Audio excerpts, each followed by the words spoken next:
Hello and welcome back to another episode of SustyTalk Live here at the Sustainability Leaders Forum in London. We're midway through day 2 now, just reaching the end of the event. This event is all about transforming business for good. And I'm delighted to be joined now by our closing keynote speaker, Lily Cole, who is a model, actress turned climate activist in recent years. Lily, thank you very much for joining us.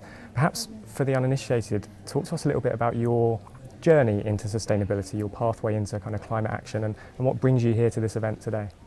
Sure. So I started modelling. Modelling was my way in, which is kind of random, but I started modelling as a teenager and was very curious about trying to understand kind of global issues and was being approached by different charities to support different campaigns. And I sort of went on a bit of a journey of trying to understand the world and understand the issues that we're dealing with.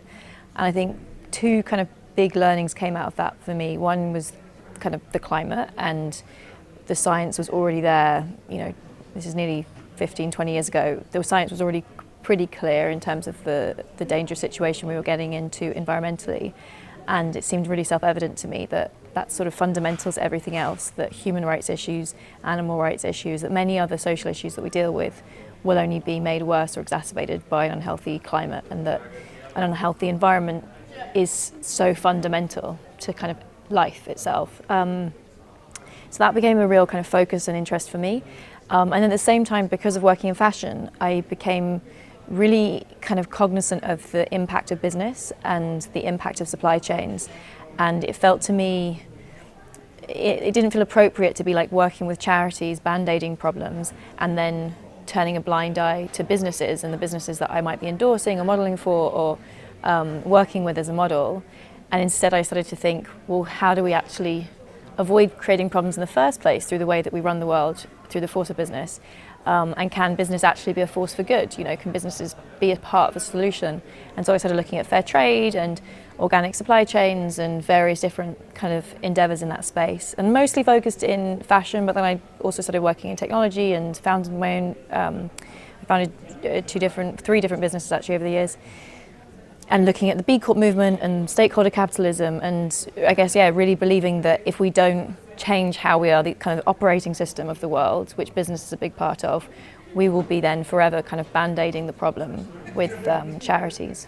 It's a fascinating route in, the way that you were kind of captured by the cause, if it's you a like. weird way in, yeah. It worked for me. Yeah. So I wanted to talk then a little bit about, in relation to your great book with the very apt title, Who Cares Wins? Climate optimism, that kind of the concept of remaining optimistic runs right through that book. We find ourselves now here today in very uncertain, deeply upsetting times, which can make you a bit of a pessimist depending on how you look at it. What would be your kind of key message for business leaders out there when it comes to remaining optimistic or instilling a sense of optimism around climate action? Yeah. I mean, it's I think optimism is like any word, right? It can be understood in different ways, and so I guess I want to be clear about how I intend to use it. For me, optimism has never been a kind of blind, prophetic hope for the future, like everything's going to be fine, you know, we'll solve this, we'll design some technology that will fix the problem. Not at all. For me, optimism is a choice that can be made in response to a very scary reality. And actually dealing with that reality is part of the pathway, I think. And so in a weird way, the fact that we are waking up on a kind of bigger level, I think, a kind of collective level, to the gravity of the problem is terrifying, but it's also a cause for optimism, because we need to lose denial if we want to actually deal with the problem we have at hand, i.e. the climate crisis. So it's a kind of sort of paradox that you have to deal with reality in order to have hope for the future, you know, so waking up is part of the pathway for hope. And the optimism part comes from, for me, the choice we still have. The fact that we can still make choices today that will affect and shape the future, and let's make better choices. And so the book is a kind of handbook for solutions. There's about 1,000 solutions I look at, from technology to indigenous wisdom. And many of those solutions have given me optimism, both because there are loads of great people and organisations trying to solve these problems, lots of great ideas, but also because I've been working this space for quite a while, I've seen so many of those ideas gain momentum and gain currency, And that gives me hope that actually things are trending in many ways in a better direction. We just need to, choose the world we want to create and the future we want to create, and feel our own small piece of the puzzle in being able to do that. Yeah, which connects nicely with I guess this overarching event theme of time to transform, because we know that time is running out in order to be able to kind of deliver the transformation at the scale and the pace required to drive the change we need. I wanted to get your view on that kind of concept of transformation. What does it mean for you in the context of business and business leadership? What level of transformation would you like to see from business over the coming months and year? Well, I always think the kind of personal is the political. I love the quote, as within so without, as above so below, that any external transformation we want to create in the world and see in the world, really the most important thing to do is our own transformation. And so the psychology and the collective psychology of people within business, or anybody in their lives, but I'm giving an example of business because you asked about business, is fundamental. So actually the transformation will happen alongside people being willing to transform themselves.